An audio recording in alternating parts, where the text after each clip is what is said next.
السلام علیکم ورحمۃ اللہ۔ پیارے بھائیوں اور میری بہنوں،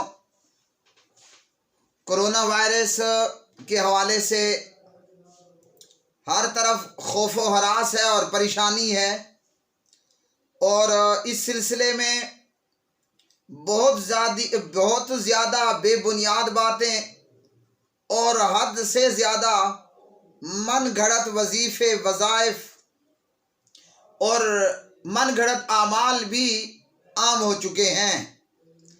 تو ضرورت ہے اس بات کی کہ ہم جھوٹے قصے کہانیوں اور من گھڑت خوابوں یا کرامتوں اور داستانوں کی بجائے اللہ کے قرآن کو پھر سے نکالیں اور دنیا والوں کے سامنے وہ پیغام پہنچائیں جو کتاب و سنت سے ثابت ہو۔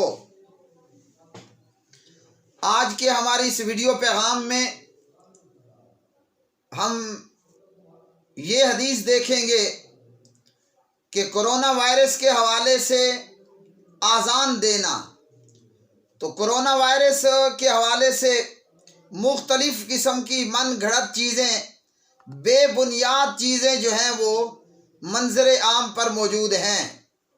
اب یہ سوال ہر طرف گردش کر رہا ہے کہ کرونا وائرس کے حوالے سے اذان کا دینا، اور اس سے یہ ہوگا کہ خوف و ہراس دور ہوگا یا بے اطمینانی کی کیفیت دور ہوگی۔ تو کرونا وائرس اور اذان، اس حوالے سے یہ روایت عن انس بن مالک رضی اللہ تعالی عنہ قال قال رسول اللہ صلی اللہ علیہ وسلم اذا اذن فی قریۃ امنها اللہ من عذابہ ذلک اليوم۔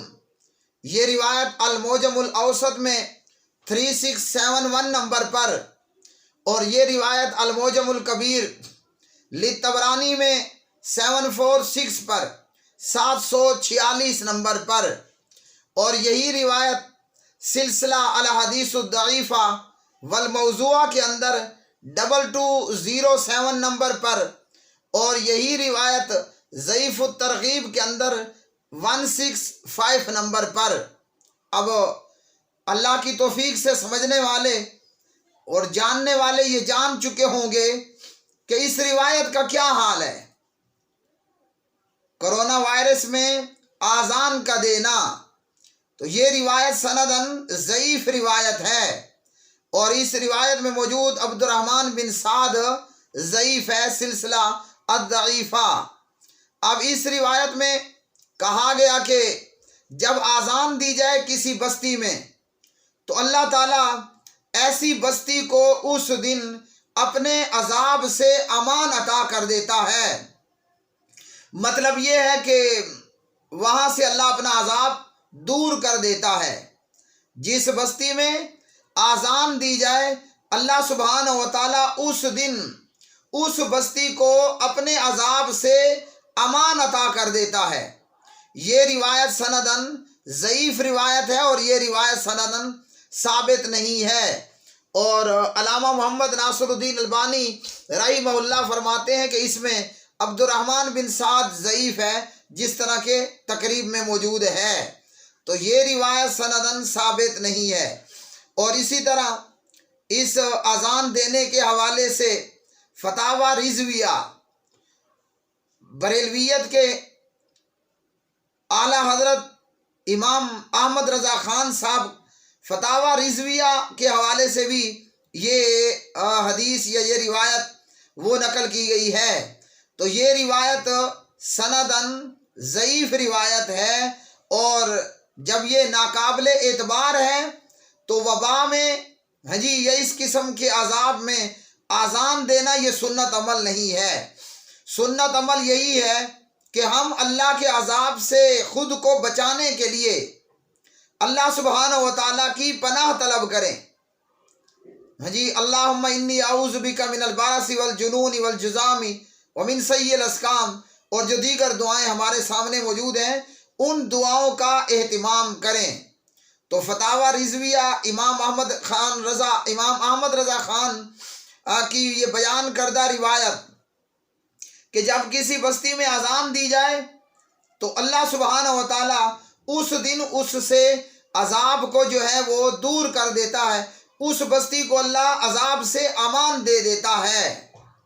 تو آج کئی جگہوں پر دیکھا جا رہا ہے کہ کرونا وائرس کے حوالے سے اذانیں دی جا رہی ہیں، ہر شخص اپنی اپنی جگہ پر اذان کہہ رہا ہے، یہ ثابت نہیں ہے۔ اور الحمدللہ ہم چونکہ مسلمان ہیں اور شریعت محمدیہ صلی اللہ علیہ وسلم ہمارے لیے ہے، تو خیر سے 24 گھنٹوں میں 5 اذانیں ہوتی ہیں، اذان فجر، اذان ظہر، اذان عصر، اذان مغرب، اذان عشاء، تو آلریڈی 5 اذانیں تو ہو رہی ہیں۔ ہاں اب یہ ہے کہ ہم نے توبہ اور استغفار کرنا ہے، اللہ سے اپنے گناہوں کی معافی مانگنی ہے، اور اسی طرح اللہ کی پناہ طلب کرنی ہے اللہ کی پکڑ سے اور اللہ کے آنے والے عذابوں سے۔ تو کرونا یا وائرس یا وبا کے حوالے سے اذانیں دینا یہ درست نہیں ہے۔ اسی طرح کی ایک اور روایت پیش کی جاتی ہے کہ آدم علیہ السلام جب جنت سے ہندوستان اترے، جنت سے اترے اور ہندوستان اترے، اور جب بابا جی آدم علیہ السلام کو گھبراہٹ ہوئی تو جبریل علیہ السلام آئے اور انہوں نے آ کر اذان دی، تو یہ بھی ثابت نہیں ہے۔ الغرض یہ کہ آج کرونا کے وائرس میں اور خوف و ہراس میں اذان دینا یہ سنت عمل نہیں ہے، اور خیر سے آلریڈی پہلے ہی ہم پر 5 نمازیں فرض ہیں، اور 5 نمازوں کے ساتھ ایک ایک اذان بھی ہے، تو جو 20 گھنٹوں میں 5 اذانیں تو اپنے آپ دینی ہی دینی ہے۔ تو اس وائرس کے حوالے سے لوگوں کا علیحدہ سے اذان دینا یہ مسنون عمل نہیں ہے۔ تو آج ضرورت ہے اس بات کی کہ ہم جھوٹے قصے کہانیوں، من گھڑت کرامتوں اور مذہبی داستانوں کے نیچے دبے ہوئے قرآن پاک کو پھر سے نکالیں اور دنیا کے سامنے قرآن کے پیغام کو اور نبی علیہ السلام سے ثابت شدہ اعمال کو پیش کریں۔ من گھڑت وظیفے ہوں، وظائف ہوں، ورد ہوں، اوراد ہوں، ٹوٹکے ہوں، نسخے ہوں، دوائیاں ہوں، ان اور بے بنیاد افواہیں ہوں، ان چیزوں سے دور رہنا ہے اور لوگوں کو بھی دور رکھنا ہے۔